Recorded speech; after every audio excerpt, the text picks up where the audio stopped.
It's Tuesday 28th January, and the markets closed on a positive note. Gains were led by auto, banking, and realty stocks. Let's take a closer look at today's market performance and Q3 results.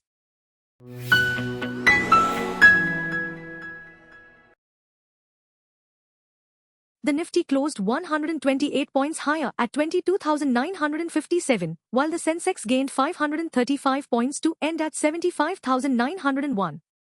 Despite the positive closing, market breadth leaned negative, with 2,695 stocks declining and only 1,265 advancing. Auto, banking, and realty sectors led the day's gains, rising 1 to 2%, while pharma, healthcare, and media stocks saw declines of 1 to 2%. Bajaj Finance, Axis Bank, Shriram Finance, Bajaj Finserv, and HDFC Bank led the gains on the Nifty, driving optimism in the financial sector. On the flip side, Sun Pharma, Britannia Industries, Hindalco, Grasim Industries, and Bharat Electronics ended the session in the red, weighing on market sentiment with notable losses. The Indian rupee weakened on Tuesday, closing at 86.5225 against the dollar, marking a 0.2% drop, its steepest single-day fall since 16th January. Regional currencies faced similar pressure after US President Donald Trump's remarks on trade tariffs bolstered the greenback. Reports of US Treasury Secretary Scott Bessent advocating incremental universal tariffs on imports further fueled dollar strength. JSW Infrastructure posted a 32% rise in net profit for Q3, reaching 335.62 crore rupees, up from 253.57 crore rupees last year. Total income grew to 1,265.31 crore rupees, while expenses increased to 989.40 crore rupees. Despite higher expenses, the company saw strong profit growth.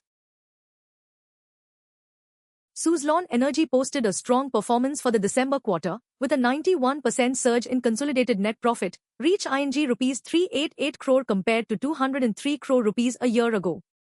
The significant increase was driven by a rise in revenues, which soared to 2,969 crore rupees from 1,553 crore rupees in the same period last year.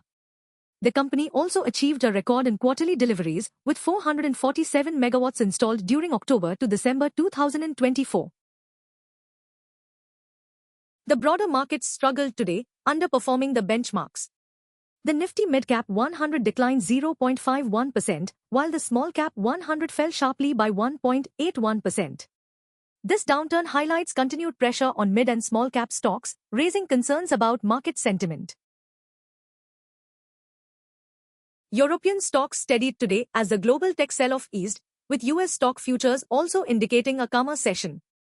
Gold prices remained stable at $2,743 per ounce, recovering slightly after a 1% drop on Monday. Investors now focus on the Federal Reserve's policy meeting, where rates are expected to stay unchanged, though President Trump's call for lower borrowing costs adds uncertainty to the outlook.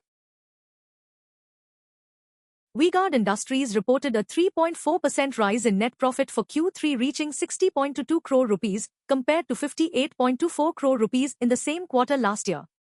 The electrical goods manufacturer saw an 8.86% growth in revenue from operations, amounting to 1,274.08 crore rupees, up from 1,165.39 crore rupees in the previous year. The steady profit and revenue growth reflect a positive performance despite the challenging market conditions.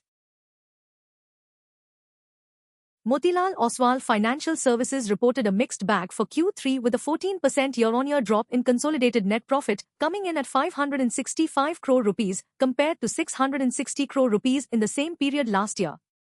However, the company saw a healthy 12% rise in revenue, which stood at 1,999 crore rupees for the December quarter, up from 1,791 crore rupees a year ago. On a sequential basis, the profit fell sharply by 50%, while revenue dropped 30% compared to the previous quarter. Cipla Ltd reported a 48.76% rise in Q3 FY25 net profit to 1,570 crore rupees, up from 1,056 crore rupees last year. Revenue grew 7.1% to 7,072.97 crore rupees. EBITDA rose 15.7% to 1,989 crore rupees. Following the results, Cipla's shares surged over 5%, reaching 1,471 rupees and 85 paise during intraday trade. And that wraps up for today. Don't forget to like, share, and subscribe for the latest market insights.